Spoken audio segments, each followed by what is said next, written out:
Fala galera, beleza? Aqui é Isaac do Fazendo Física e hoje aí resolvendo a UNB de 2018, o vestibularzinho tradicional da UNB que acontece todos os anos, menos o ano de 2020 porque teve uma pandemia, ou se você tá vendo 2020 teve a pandemia. Então bora continuar aí. A UNB 2018, então ele dá essa imagem pra gente, esse texto. O filme Perfume, a história de um assassino, e se ambienta na Paris da primeira metade do século XVIII. Apresenta estreia relação com a química, mais especificamente com os métodos empregados para extração de óleos essenciais de plantas. A imagem precedente apresenta protagonista do filme, Jean-Baptiste Gernouilly, ao lado do equipamento usado para realizar a extração de óleos essenciais de plantas por meio da dilatação para arraste a vapor. A técnica é empregada para destilar substâncias pouco solventes em água, que se decompõe próximo ao seu ponto de ebulição. Para isso, a água contaminada em uma caldeira é vaporizada e seu vapor passa através de recipientes que contém materiais do qual o óleo deve ser extraído, volatilizado e arrastado os óleos. Na sequência, os vapores são condensados ao longo do tubo e coletados em um recipiente, onde os óleos são separados da fração aquosa. Beleza? Bora então partir para a questão. Questão 66. Dado quanto maior a altitude, menor o ponto de ebulição de um líquido, a quantidade de calor necessária para aquecer determinada quantidade de água líquida a partir de dada temperatura até seu ponto de ebulição é maior em Brasília que em Paris? Bora ver se é verdade. Então, galera, uma coisa importante que a gente aprende na termodinâmica. Quanto menor a pressão externa exercida sobre uma superfície do líquido, menor será a temperatura de ebulição. Então, exemplo, a gente tem uma água a 1 atm e outra água a 0,2 atm. Beleza? Então, 1 é maior que 0,2. Então, o que acontece? Em menor pressão, menor será a temperatura de ebulição. Então, exemplo, a temperatura de ebulição a 1 atm é 100 graus. Então, em 0,2 atm deve ser em torno de, não sei, 50 graus. Beleza? Tá. Outra coisa importante que a gente precisa se lembrar. Quanto maior uma altitude de um lugar, menor será uma pressão exercida. Beleza? Então, se você tiver em uma praia que está no mar, você tem maior pressão do que uma pessoa que está no Monte Everest. Beleza? Por isso que é o nome do ar rarefeito, pois há pouca pressão lá. Então, quanto maior a altitude, menor será a pressão exercida. Agora perceba, quando a gente tem em alta altitude, menor vai ser a pressão. Então, quando menor vai ser a pressão, menor será a temperatura de ebulição. Logo, quanto maior a altitude, menor será o ponto de ebulição. Beleza? Então, quanto mais alto a gente tiver, menor será o nosso ponto de ebulição, pois a pressão também de lá de cima vai ser menor. Então, agora a gente precisa comparar Brasília com Paris. Galera, eu vou trazer aqui os números da altitude de Paris e de Brasília. Vocês não precisam saber de cor. O que vocês precisam saber é que Brasília é mais alto que Paris. Paris está a 35 metros do mar e Brasília está a 1.172 metros do mar. Beleza? Então perceba, como Brasília está mais elevado que Paris, portanto, o ponto de ebulição da água vai ser menor. Portanto, a água precisa de menos energia para evaporar ou para entrar em ebulição. A questão fala que Brasília é maior que Paris. Errado. Brasília tem um ponto de ebulição menor do que em Paris. Beleza? Por causa da nossa altitude. Questãozinha errada. Questão em 67. Devido à elevada capacidade calorífica específica da água, o emprego de lenha em alta umidade permite aumentar a quantidade de calor liberado durante sua queima?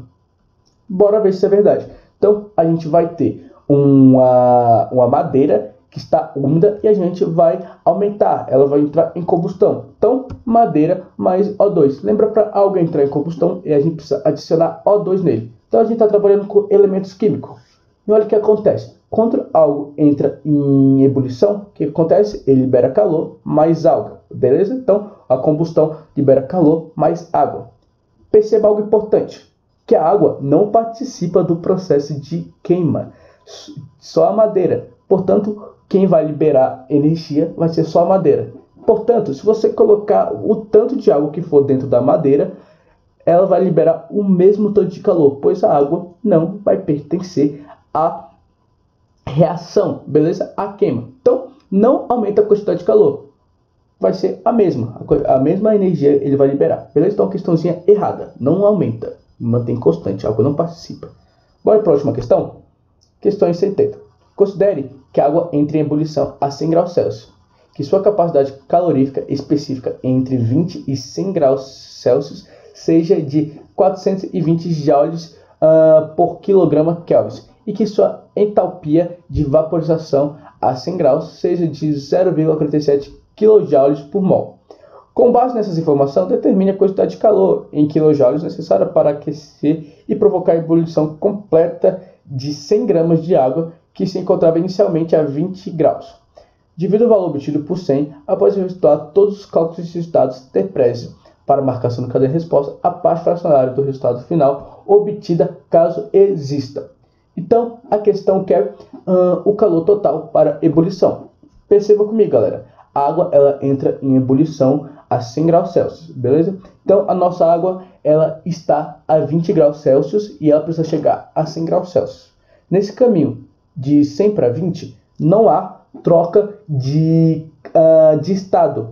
Ela vai continuar em água. Portanto, quando ela chega definitivamente em 100 graus Celsius, ela começa o seu processo de troca gasosa. Beleza? Troca gasosa não. De líquido para gasoso. Sua troca de estado. Beleza? Então tá. Como a gente precisa calcular primeiro de 20 a 100 graus, a gente precisa calcular o calor específico, que eu vou chamar de K1, de Q1. Calor específico que a gente calcula como massa vezes calor específico vezes a variação da temperatura. A questão fala que o nosso calor específico é 4,20 joules por grama por Kelvin. Beleza? A nossa massa é em gramas. Agora você perceba, Isaac, a gente precisa transformar a nossa massa em quilos? Não precisa. Por quê? Perceba que o nosso calor específico está em grama. Então a gente pode trabalhar com a nossa massa em grama. Tranquilo, né? Então a gente também tem a nossa temperatura, que é de 20 a 100 graus. Agora perceba algo. O calor específico está em Kelvin. Nossa temperatura está em Celsius. Dessa forma a gente precisa transformar Celsius para Kelvin. E como a gente faz isso? Bem simples. Soma por 273. 20 mais 273, 293 kelvins. E 100 mais 273, 370 kelvins. Beleza? Então tá.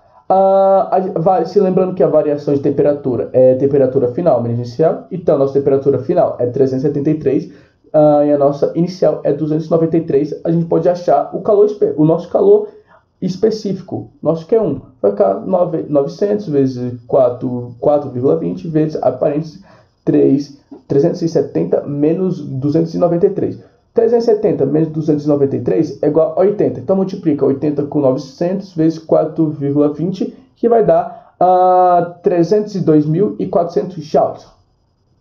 Perceba que a questão que é em quilokelvins, beleza? Opa, kilojoules, desculpa, kilojoules. Então pode transformar logo isso para kilojoules. Como a gente faz isso? Bem simples. Dividiu para 1000. Então dividir esse valor para 1000 é só pular a casa 3, para a esquerda. Beleza? Então, nós vamos ter que K1 é a mesma coisa que 302,4 kJ. Então, nosso Q1, que é o nosso calor específico, é 302 kJ. Beleza? Então, tá. Beleza. Achamos o calor Q1, que é o nosso calor específico. Agora, a gente precisa achar o calor de quando ele chega a 100 graus Celsius e começa o seu processo de transformação de líquido a vapor. Então, bora apagar aqui rapidinho. O texto fala algo importante.